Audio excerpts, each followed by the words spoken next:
नमस्कार, आदाब, सत श्री अकाल। मैं हूं आपके साथ ऋचा भाटिया और आप देख रहे हैं आरोग्य में मैं आप सभी का एक बार फिर से तहे दिल से स्वागत करती हूं। तो दोस्तों, आइए सबसे पहले देखते हैं हमारी आज की खास रिपोर्ट में क्या है। महिलाओं में स्वाभाविक रूप से मोनोपोज 45 से 55 वर्ष की उम्र के आसपास होता है और एक उम्र के बाद ओवल्यूएशन यानी अंडे का उत्पादन बंद हो जाता है। इस कारण से शरीर में एस्ट्रोजन की कमी होती है, जिससे अनियमित ढंग से पीरियड्स का होना, अचानक से तेज गर्मी लगना, नींद की समस्या आना, वजन का बढ़ना, बालों का झड़ना शुरू हो जाता है। हालांकि मोनोपोज एक कुदरती प्रक्रिया है, कोई रोग नहीं है, लेकिन मोनोपोज अधिकतर महिलाओं के लिए शरीर में हो रहे बदलाव व उनसे रोजमर्रा की जिंदगी में समस्या खड़ी कर देता है। इससे बचने के लिए ज्यादा से ज्यादा शाकाहारी फाइबर युक्त खाने का सेवन करना चाहिए। प्रोसेस्ड या पैकेज्ड आहार बिल्कुल उपयोग नहीं करना चाहिए और नियमित समय पर डॉक्टर की सलाह लेते रहना चाहिए। तो आज की हमारी खास रिपोर्ट में हमने आपको मेनोपॉज के बारे में बताया। इसके क्या क्या साइड इफेक्ट्स हैं, कैसे उनसे बचा जा सकता है और क्या क्या औषधियां इसके साइड इफेक्ट से बचने के लिए आयुर्वेद के पास हैं, ये सारी जानकारी देने के लिए हमारे साथ स्टूडियो में मौजूद है वैद्य दीपक कुमार जी। तो आइए सबसे पहले उनका वेलकम करते हैं। वैद्य जी, आपका बहुत बहुत स्वागत है आरोग्य में। वैद्य जी, इससे पहले कि मैं अपने सवालों की झड़ी लगा दूं, हमारे कॉलर हमारे साथ जुड़ चुके हैं, पहले उनसे बात कर लेते हैं। हेलो जी, कौन बोल रहे हैं? जी मैम, नमस्कार। नमस्ते, कौन बोल रहे हैं? मैम, मैं रविंदर सिंह बोल रहा हूँ। कहाँ से बोल रहे हैं आप? मैं देहरादून से बात कर रहा हूँ। बहुत बहुत स्वागत है आपका आरोग्य में। वैद्य जी से क्या जानना चाहते हैं, किसके बारे में इन्फॉर्मेशन चाहते हैं? मैम, मैं डायबिटीज के बारे में जानता हूँ। जी, आप अपना पूरा सवाल बताएं। मैम, मेरे को जैसे डायबिटीज है ना। हेलो जी। आपकी शुगर कितनी है, आपकी उम्र कितनी है, आपको कब से डायबिटीज है? सर, मेरे को 1 साल से है जी। उम्र मेरी 33 है जी। और रहती है सर, जब शुरू में मेरे को पता चला था तो 500 के आसपास थी। ठीक। इसका कुछ कारण नोन है आपको? नहीं सर, कारण नोन तो कुछ नहीं। आप क्या काम करते हैं? मैं गवर्नमेंट जॉब करता हूँ। क्या आपका फिजिकल वर्क बिल्कुल नहीं है? नहीं सर, फिजिकल तो कुछ नहीं है। आप तले पदार्थ, मिर्च मसाले या घी चिकनाई या मीठा मिठाइयाँ बहुत ज्यादा सेवन करते हैं? नहीं सर, ये चिकनाई वगैरह, घी वगैरह तो खाता था, लेकिन मिठाई नहीं खाता था। कुछ ऐसा मीठा ऐसा कुछ नहीं था। जब आपकी शुगर इतनी हुई, वैसे तो इस उम्र में शुगर होनी नहीं चाहिए, लेकिन आज के समय में उम्र कोई बंधन नहीं है। अब कम उम्र में बहुत ज्यादा देखी जा रही है जी। क्या साइड इफेक्ट उभरे आपको? साइड इफेक्ट सर, वेट जो है मेरा लो हो गया था। ठीक। बाकी सर जैसे होती है जनरली टॉयलेट वगैरह की प्रॉब्लम ही आई, प्यास लगना। ठीक। हाँ जी। हमारे शरीर के अंदर एक ग्रंथि होती है जिसको कहते हैं अग्नाशय, इंग्लिश में उसको कहते हैं पैनक्रियास। इसके जो बीटा सेल्स हैं वो इंसुलिन प्रोड्यूस करते हैं और वह इंसुलिन हमारे खाने में जो मीठा होता है उसको एनर्जी में कन्वर्ट करते हैं। दूध में, दही में, गेहूं में, चावल में, सब में मीठे की मात्रा है, उसको वह एनर्जी में कन्वर्ट करते हैं। लेकिन जब बीटा सेल्स इंसुलिन बनाना कम कर दें तो यह जो मीठा हमारे ब्लड में जाने लगता है, इसको कहते हैं शुगर। ये भी 2 प्रकार की है, एक तो ब्लड शुगर खून में और एक पेशाब में। पेशाब में जो जाती है वो किडनी पर असर डालती है। आपको इस उम्र में दिक्कत हुई, कहीं ना कहीं आपकी जो मैनेजमेंट है बहुत गलत है, उसको ठीक करें। इतना आपको 1 साल से पता लगा कि इतनी शुगर है, उसके बाद भी आप फिजिकल वर्क नहीं कर रहे, आपको घूमना अवश्य चाहिए। प्रतिदिन कम से कम 4 से 5 किलोमीटर हर आदमी को जरूर घूमना चाहिए। उसके बॉडी के ऑर्गन्स उससे बैलेंस रहते हैं, एक्टिवेट रहते हैं। और स्वाद मधुर हो मुख का, लगती है अति प्यास, गदलापन हो मूत्र का, यह लक्षण है खास। मधुमेह में इस प्रकार के लक्षण उभरते हैं। दूसरा, वजन कम होना, इसका मतलब आपको काफी समय से रही और बहुत तेजी से बढ़ी, आपने ध्यान नहीं दिया। आप मीठे को मारता है कड़वा, ये आयुर्वेद कहता है। इसकी जितनी भी दवाई हैं सब कटु वर्ग की हैं, चाहे मेथी हो, करेला हो, जामुन हो, गुड़मार हो, शियात्रा हो, दारू हल्दी हो, और शिलाजीत हो, आप सुबह को और शाम को दिन में 2 बार 2-2 गोली प्रमेह गजकेसरी और डायपकेयर इसकी जरूर सेवन करें। हमारे आयुर्वेद के हिसाब से 20 प्रकार की प्रमेह हैं। जब 20 की 20 बिगड़ती हैं तब बनती है मधुमेह। और इसके लिए मैं एक छोटी सी बात कहूंगा, 7 फूल लीजिए सुंदर सदाबहार, मधुमेह का भी नाश हो जीवन से हो प्यार। आप प्रातःकाल सुबह प्रतिदिन 7 फूल सदाबहार के चबाकर निगल लें, आपको निश्चित लाभ मिलेगा। आयुर्वेद की एक दवा है बसंत कुसुमाकर रस। इस दवा को बनाने में 2 महीने लगभग लगते हैं।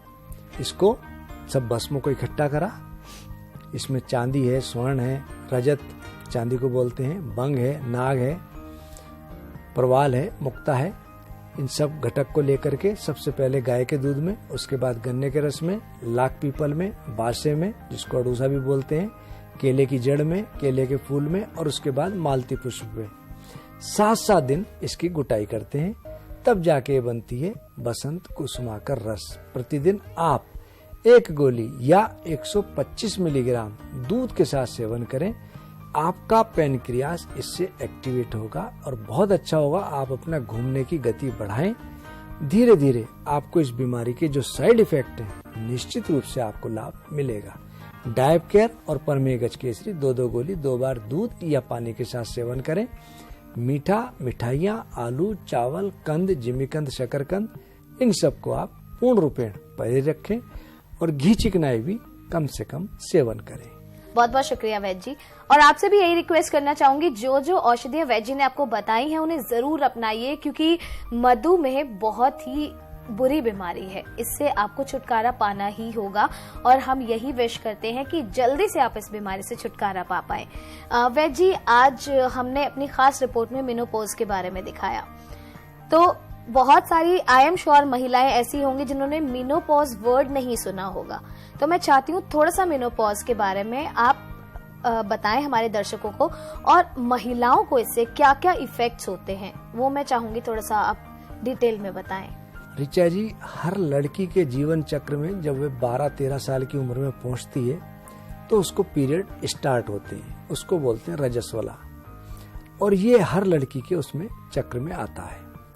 और जब ये चक्र समाप्त होने लगते हैं, ये लगभग किसी किसी को 40 साल, किसी को 45, किसी को 50, किसी को 55 साल तक चलता है ये पीरियड्स का जीवन चक्र जो है। लेकिन ऑन एन एवरेज 45 साल में अधिकतर महिलाओं का ये पीरियड्स का चक्र बंद होने लगता है। कभी कभी एकदम बंद हो जाता है, कभी कभी बहुत परेशान भी होते हैं इसमें। पीरियड्स कभी बहुत ज्यादा होने लगे, कभी बहुत कम होने लगे, कभी महीने में 2 बार 3 बार होने लगे, कभी 2-3 महीने में 1 बार होने लगे। तो इस प्रकार लास्ट में ये चक्र थोड़ा गड़बड़ाता है और धीरे धीरे ये बंद होने लगता है। इस बंदी के समय लेडीज में हार्मोन्स बहुत तेजी से चेंज होते हैं। कई बार मोटापा बढ़ने लगता है, फैट हमारी बॉडी में एब्जॉर्ब नहीं होता, स्टोर होने लगता है, पेट है, थाई है, भारी होने लगती है, चिड़चिड़ाहट बढ़ जाती है, किसी किसी के बाल टूटने की समस्या होती है, कभी कभी बॉडी से हॉट फ्लैशेस बहुत निकलती हैं, हाथों से, पैरों से, मुंह से बहुत ज्यादा हीट निकलती है, गर्मी निकलती है और हार्मोन्स बहुत तेजी से चेंज होते हैं। और अक्सर ऐसे समय में चिड़चिड़ाहट बहुत तेजी से बढ़ती है और शरीर की उत्तेजना कभी कभी बहुत ज्यादा बढ़ जाती है और कभी कभी बिल्कुल खत्म हो जाती है, समाप्त हो जाती है। और अक्सर इस बीमारी से ग्रसित महिला बहुत ज्यादा परेशान, अव्यवस्थित, नींद का कम होना, ज्यादा होना इसमें होने लगता है। पेट में दर्द होने लगा या कमर में दर्द होने लगता है। कटी पीड़ा सिरसूल हो, दर्द उदर में मंद, उर स्पंदन बढ़ता कभी, उर यानी कि हृदय, हृदय स्पंदन बढ़ता कभी, या हो कंपन बंद, छह होती प्रमिला कफी, प्रमिला यानी कि नींद, छह यानी कि समाप्त होना, छह होती प्रमिला कभी, या आवे तो अल्प, अरुचि बेचैनी तृष्णा, लगती दहा अनल्प, मुक रहता है तिक्त सा, देह वर्ण हो पीत, कांतिहीन मुख की छवि, प्रदर गति विपरीत। इसमें ये लक्षण उभरते हैं। कभी घबराहट होना, बहुत ज्यादा कंपन होना और शरीर जो निस्तेज होने लगता है। ये लगभग सभी महिलाओं के साथ है। लेकिन यदि हम अपनी डाइट, खान पान इसको बैलेंस रखें तो इसके साइड इफेक्ट काफी हद तक कंट्रोल हो जाते हैं। बहुत बहुत शुक्रिया वैद्य जी, इसके बारे में और जानकारी आपसे जरूर लेना चाहूंगी, लेकिन उससे पहले मैं आपको वीडियो क्लिप दिखाना चाहती हूँ आज के एपिसोड की। तो एक बार देखते हैं कौन से आपके पेशेंट कैमरा के सामने आए। मेरा नाम नीतू है, मैं नवांशहर पंजाब से आई हूँ। ये मेरा बेटा है रोहन, इसको मस्कुलर डिस्ट्रॉफी की प्रॉब्लम डिटेक्ट हुई थी। पहले मैंने पीजीआई इसका इलाज करवाया, पर उन्होंने डिटेक्ट करके दे दी, पर उसका कोई सोल्यूशन नहीं दिया। फिर एक दिन यूट्यूब पे मैंने वैद्य जी का प्रोग्राम देखा था, वो स्पेशली मस्कुलर डिस्ट्रॉफी के बारे में ही बता रहे थे। तो वहाँ से मैंने उनका नंबर लिया, उनको कांटेक्ट किया, अपॉइंटमेंट ली, और फिर मैं दिसंबर 2018 में फर्स्ट टाइम आए और महीने की दवाई ली। इससे उसको काफ़ी, पहले ये हर दूसरे महीने बीमार होता था, अब टोटल 8 महीने हो गए। 8 महीनों में सिर्फ ये एक बार बीमार हुआ है। वैद्य जी की दवाई से इसको बहुत ज़्यादा ही फर्क पड़ा हुआ है। तो वैद्य जी, पंजाब से नीतू जी, इनका बेटा रोहन जिसको मस्कुलर डिस्ट्रॉफी थी और बहुत सारे इन्होंने ट्रीटमेंट्स लिए, बट फाइनली इन्होंने आपको देखा यूट्यूब पर और जैसे कैसे आपके पास पहुंची बहुत सारी उम्मीदें लेकर, और कहीं ना कहीं आयुर्वेद उनकी उम्मीदों पर खरा भी उतरा। तो मैं चाहूंगी आप थोड़ा सा दर्शकों को बताएं कि आयुर्वेद के पास मस्कुलर डिस्ट्रॉफी के लिए क्या ट्रीटमेंट है। ऋचा जी, बहुत दुष्ट वर्ग की बीमारी है। आयुर्वेद के हिसाब से 80 प्रकार के वात रोग हैं, जिसमें संधिवात, गठिया, आमवात, गाउट, वातरक्त, सर्वाइकल, सियाटिका, माइग्रेन, कंपवात, पार्किंसन, कान का बहरापन होना या मिनमिनाहटपन होना, इस प्रकार की टोटल वात की 80 ब्रांचेज हैं। और जब 80 की 80 वात रोग बिगड़ते हैं तब बनती है ये मस्कुलर डिस्ट्रोफी। ये आयुर्वेद में मांस शोष के उसमें वर्णित है। इसमें हमारी बॉडी के सेल सबके बनते हैं, मरते हैं, बनते हैं, मरते हैं, सभी के साथ हैं, लेकिन अननोन कारण से कई बार यह बीमारी इसके अंतर्गत हमारे सेल्स बनने हो जाए कम और मरने हो जाए ज्यादा, तब ये बीमारी बनती है। और यह अक्सर 7 साल, 17 साल, 27 साल, 37 साल, 47 साल में तेजी से क्लिक होती है। और यह एक प्रकार की जेनेटिक बीमारी भी है। जिन माँ बाप के गोत्र एक हों उनके बच्चों को यह बीमारी होने के चांस बहुत ज्यादा रहते हैं। लेकिन अब बीमारी तो बनी गई।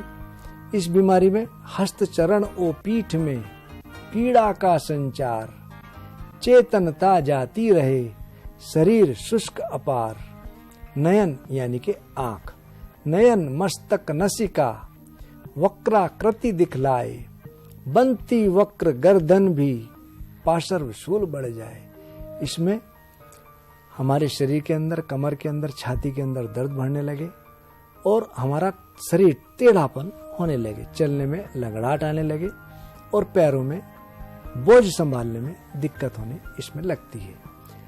आयुर्वेद की कुछ दवा हैं जो बहुत ही अच्छा इस बीमारी में काम करती हैं। उसमें से एक है रसराज रस। रसराज रस गोल्ड प्रिपरेशन है।